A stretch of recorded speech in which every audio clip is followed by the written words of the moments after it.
The following program deals with controversial subjects. The theories expressed are not the only possible interpretation. The viewer is invited to make a judgment based on all available information. Tonight on Sightings. What happened in this house is an absolute nightmare. A family that claims it's being sexually molested by a sinister entity. It was trying to rape me. And a special investigation of a Pennsylvania town haunted by frightening close encounters with UFOs. All of a sudden, these objects started coming up out of the treetops.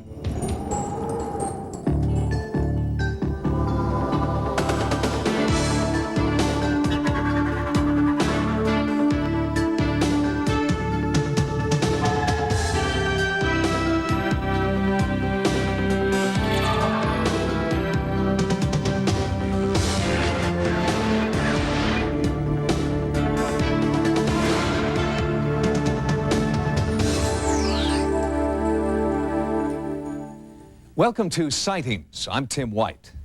Thanks to you, we've received many home videos showing what may be the brief appearance of UFOs. But one of the problems we face is that it's very difficult to analyze a one-time event. Ufologists are looking for UFOs that appear again and again and offer a chance for closer examination. Just such a series of UFO encounters is occurring in the skies above Pennsylvania. A local resident sent us his startling footage. The first reported sighting occurred in 1991 in Newton Township, just north of Scranton. Since then, dozens of people, including state and local police, have witnessed an unexplained show of lights. The first home video was shot by Gary Steyer. He started monitoring the skies after his daughter, Christy, reported a bizarre encounter with a UFO. I at first thought it was another car. But I looked out towards the back of me, and I noticed there was no car in back of me. And I was adjusting the mirror, and I noticed an object in the sky. It was flying behind my car, and I kept watching it in my rearview mirror. And eventually it went over to where I could see it looking out the window. It kept following me, driving down the road. And then I made a right-hand turn to come up onto the road coming up towards my house, and this object made a right-hand turn. And by this point, I was getting really scared. She drove into the driveway, ran up to the front door, came flying in the house, and said something was following her. And then when she told me it was above her car, I didn't know what she was talking about. Since Christy had been the only one to experience the light phenomenon, the Steyers thought it must have been an isolated event. But a few months later, the lights returned, and this time the extraterrestrial display was witnessed by more than just one person. While driving home on January 8th, Gary and his wife Nadia saw unusual lights hovering in the distance near their house. They rushed home, and Gary got out his video camera. This time, he was able to get the UFO on tape. It was a feeling of great excitement because these things were happening right before your eyes. You didn't know really what these lights were, what was happening. It was like an adventure. Being a respected school teacher, Gary Steyer was hesitant to call the authorities, fearing public ridicule. But when the lights continued hovering for several hours, he finally decided to alert the police. 911 emergency. You want to report what? And within a matter of minutes, Officer Callie arrived along with 3 state policemen. And as I taped, they stood alongside of me with their handheld radios in my front yard. The dispatcher told me he received a call from a resident in the community that there was a strange object in the air above his house. When he initially called me, he didn't want to give me anything but his street address. He didn't want to give me his full name or phone number because he didn't want to be associated with something that sounded this bizarre. I didn't believe initially when I received the call that there would be anything of substance that I would see. Immediately upon exiting my police vehicle, I looked up in the air and I saw 4 or 5 bright objects up in the air. There's one right alongside of it. Above the 3 towers coming over to Another one just flashed. Officer Callie called into his dispatcher and asked him to check with the local airport tower to see if they were picking up anything on radar. Lights. All right, well, let me look. It was one of those real crystal clear nights. There wasn't a cloud in the sky. We looked out the window over towards where he was talking about, and sure sure enough, there were some lights out there.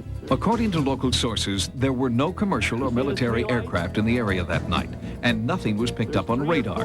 But despite this, half a dozen witnesses reported seeing a UFO. They had no aircraft in the area of the Triple Towers, and that no airplanes were supposed to be in that area, and nothing was picked up on radar. I felt that there was possibly a problem with the radar system. Shortly thereafter, he contacted me back and said that they checked it again, and there's nothing up there. The lights appear to be most active over this area, Bald Mountain. Pam Zakowski is a local newspaper reporter who first broke the UFO story. She was an impartial observer until she hiked to the top of Bald Mountain with UFO investigator Irene MacDonald. Near the summit, the two women had a terrifying encounter. We were merely poking around, actually trying to see where Gary Steyer's house was from the top of the mountain,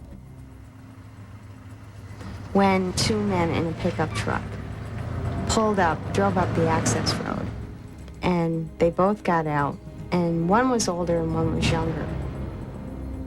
They both had guns, and they were incredibly angry. They said, "You're trespassing, you know you're trespassing, what are you doing up here?" I said we were just taking a walk in the winter. I wasn't going to say we were up there looking for evidence of UFOs. When I saw their intense anger and their guns, I knew that in 30 seconds or a minute, I either would be alive or I wouldn't be.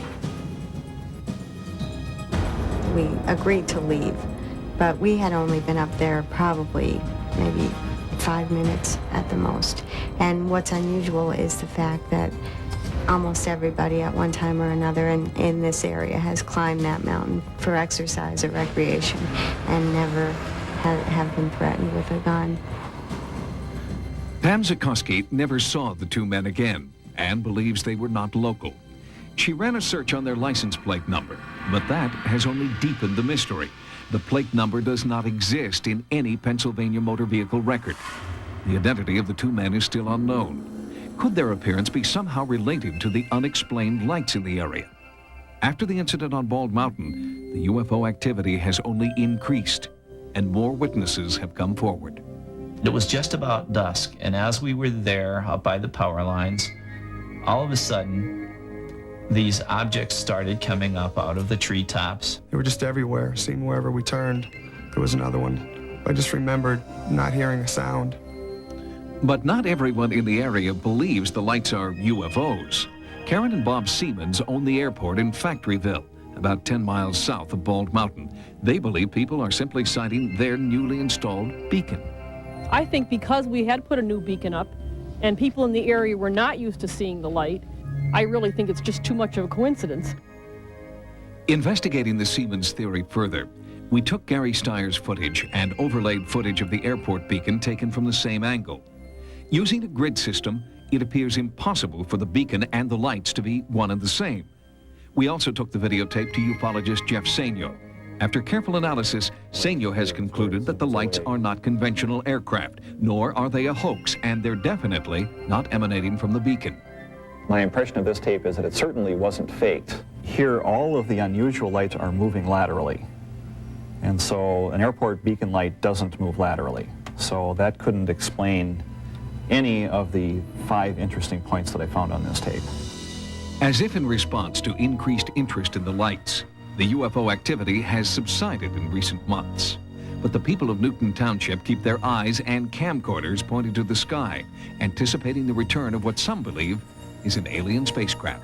All I know is that we taped some unusual lights and objects in the sky. The night of January 8th did happen, and I wasn't the only person that saw these things. There were hundreds of other people who had similar experiences, but they didn't have video cameras in their hands. And all I can say about the tape is that it speaks for itself. Right now, the skies near Scranton are quiet. However, local residents say that the UFOs come in cycles, and they're anticipating a new wave of UFO encounters in coming months. Local police are ready to respond to any UFO calls that come in and are continuing to investigate reports of the mysterious men who have yet to be identified. Coming up next, What happened in this house is an absolute nightmare. a family that's under attack by a sinister entity. He said, "Make love to me." Researchers who investigate sightings of ghosts and apparitions often find that the site of the haunting has a mysterious, sometimes brutal past. When one of our viewers called to report bizarre ghost activity in her house, our first step was to look into the history of the house, and we did find that it had been a place of misery and torment.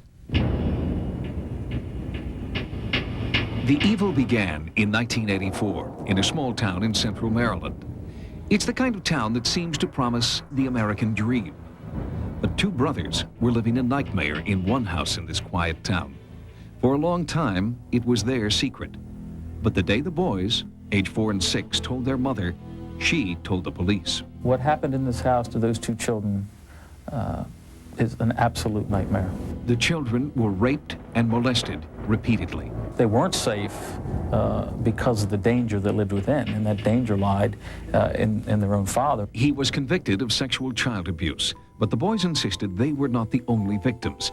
They described the brutal rape and murder of an infant. I don't think it's far-fetched to believe that a baby could be stabbed repeatedly, dismembered, and then decapitated, and then literally tossed into a creek. And of course, that's what we believe happened in this particular circumstance. The police found no proof of murder. The father served just 18 months in prison. The house, with its monstrous memories, was sold to another family. Just 6 weeks after moving in, the new owner died suddenly, leaving his wife and 3 daughters alone in a house they now believe is haunted by an entity they call the Beast. This beast has molested, raped, choked.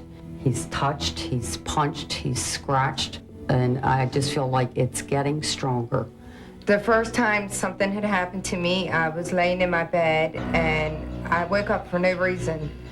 And I heard this breathing and I could feel it in my ear. It was like, he said in a real deep voice, he was like, "Make love to me." It was pinching my breast very hard, and it just squeezed me on my behind. It was like I was being sexually assaulted by it, like it was taking itself and entering into my body. The family fled the house and called Sightings for help. They sent this video, a record of the night the so-called beast scratched the 13-year-old daughter. First it scratched me on this side of my face, and it hurt too bad. Then it scratched me on this side of my face, and it actually broke the skin down here, and it was bleeding. And I was just crying, hysterical, and it was saying, "Your family can pay its respects now because you're mine." And it was saying, "You can run, but you can't hide." The family refused to return to the house alone. Sightings agreed to send a team of ghost experts from the Office of Scientific Investigation and Research. When we go into a home to investigate, we look at, first and foremost, the environmental factors that are contributing to the situation. We look at the physiological elements, and we look at the psychological elements of all those in the family. Specialists descended on the house, armed with technology. Their aim was to electronically document any appearance by the supposed beast. We call it a beast because of the size of it. I remember I looked up and I could see it, and it was just huge. I was not imagining it. I was not sleeping. It was very, very real to me. And then I felt the tongue. There was a very pointed tongue. The thing pushed me back on the bed. And when it did, I felt this extreme weight on me. It started screaming at me, very raspy, very deep voice, and it was like, "Whoa, whoa, whoa!" And it just kept doing it and doing it. And of course, at this point, I'm screaming. I was laying in the bed next to her, and her body, it was like her heels were on the bed, and her head and shoulders were on the bed, but the rest of her body was arched up like a bridge. I knew without a doubt that it was trying to have sex with me, and it was trying to rape me, and I was just powerless. There was just nothing I could do. It is terrifying. It's not something to sit around the kitchen table and say, "Oh, haha, the ghost was calling my name last night," or "The ghost wanted to have sex with me last night. Isn't that funny?" It's not funny at all. Because of the women's terror, we had a security firm install 24-hour surveillance cameras throughout the house. Investigative devices were also put in place for the night-long vigil. The team prepared to monitor the environment, radioactivity, changes in light and electromagnetism, and the temperature, sound frequencies, and gravitational forces within the house. The neighborhood was also scoured for evidence of unusual levels of pollution or energy from power lines, something to scientifically explain the phenomenon that plagues this family. I seen a tall man, very skinny, long arms. It was just like a flash of lightning, and it was so fast, and it was at the end of the bed, and that just, startled me. Just like did a belly flop right on me. And I was like stuck in this position, and I couldn't move, and I was like, Mom, Mom, but I could not get my voice out. I was like, Mom, Mom. It was like pins and needles, but it was coming from the inside out instead of outside in. It came off me, and I just felt like my whole body just lifted right off the bed, and I fell down. It was very frightening. The first night back in the house, the family crowded into one bedroom and refused to turn out the light. Okay, let's lay down. Good night. Good night. Everyone say their prayers. They tossed and turned, 5 in one bed, 4 other bedrooms empty. Your feet are freezing. Would you shut up? This is the most aggravating time. Shh. Let's rest.